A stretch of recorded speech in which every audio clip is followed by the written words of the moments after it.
Hi, welcome back to part two of the blade to handle transition, how to get a smooth blade to handle transition. My last video, I glued these together. I show how I shape the handle um, and how I put the glue on so it's built up above the handle. And now I'm going to trim it, and I'll do one of these all the way through the sinew so that you can see that. So I just have a little pocket knife. I try not to be super sharp with these. One of the reasons for that is that the blade wants to dig into the handle, and so it can be a little bit of work trimming the glue. So this glue has been in for at least a half an hour. I made two blades in between the last video and now.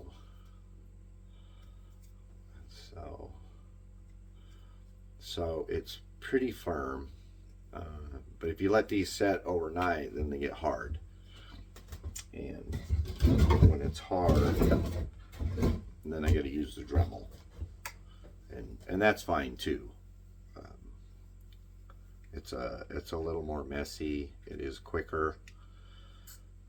So just kind of depends on what I've got going on.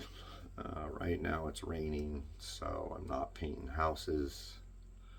So I'm just kind of out here dorking around. I'm in no hurry to get inventory up or anything like that.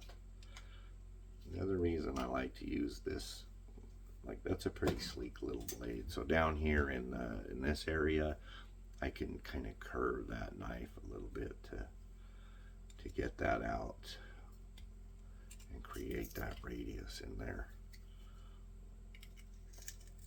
When you can hear the blade dragging on the edge of the glass. So if you noticed, I'm not shaving towards the blade. I've done that a few times, and what happens is I end up with a nice chip out right in there, and it does not look good. So pretty smooth, huh? Let's wrap it.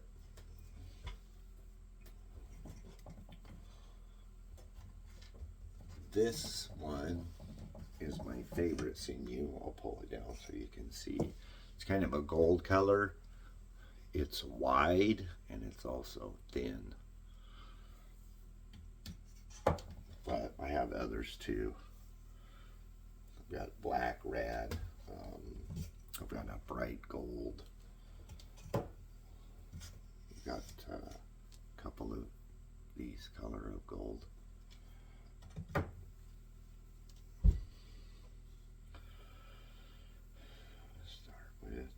Wrap. I got a little bit more glue there I want to kind of get out.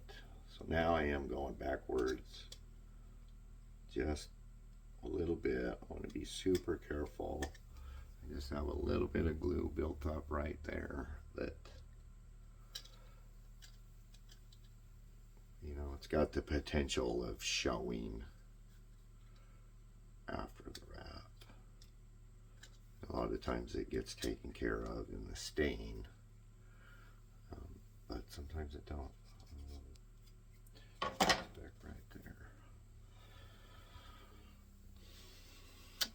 Put the end of the sinew here at the bottom of the blade, and I hold it with my thumb, and then I go around and I try to cover the highest part of the glue. And I come back around down to the bottom. You can see the little tail still sticking out there. So I wrapped forward of the tail, but now I'm going to wrap down past it, and that will hold the sinew in place when it's done. I like to get that tail covered up if I can before I put in the pull string, which is just another piece of sinew. And the reason for that is because I pulled that tail through as well. It doesn't undo the sinew, but it, you know, creates this little flaw in the wrap, or it's not quite as smooth of a transition as I want. You got a little tail sticking out between the fibers. It's probably around 20 pounds of pull.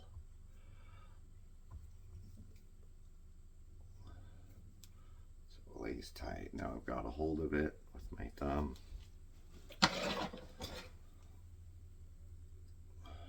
Cut that off. Put the loop around the end of the sinew, hold the end of the sinew, get it to where it's not going to let loose. Make sure that I do not have a lot of tail left, and then just pull it through.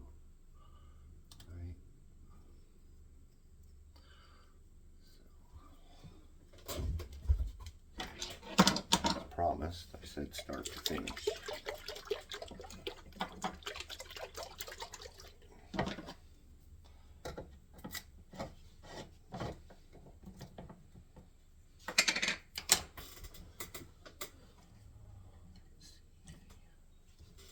This is my new favorite brush.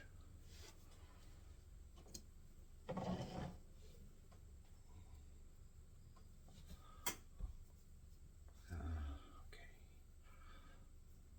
So I start away from the edge, get rid of most of the stain that's on the brush.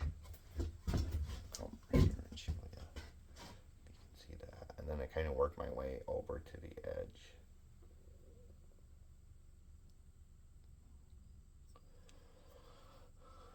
And then in the front, I like to just get all of that, because any of that glue that is still showing will get colored.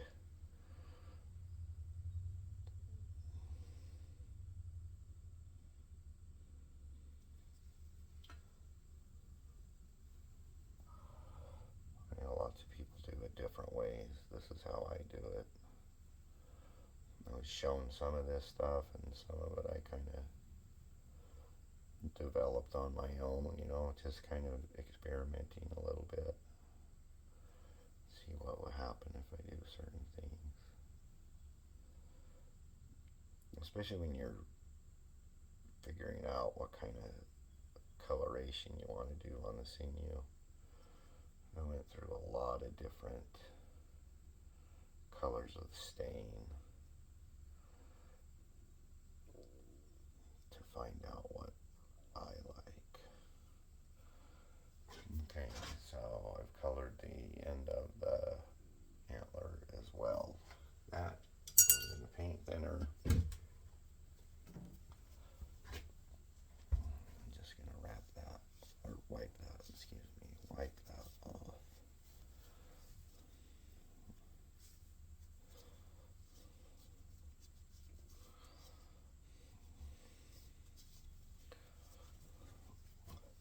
It sort of gives it a nice little antique look. See how smooth that is.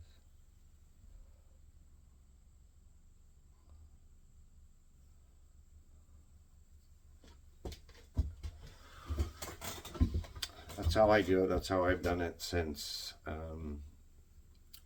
97. I think I made my first knife. Anyways, thanks for looking. Yeah.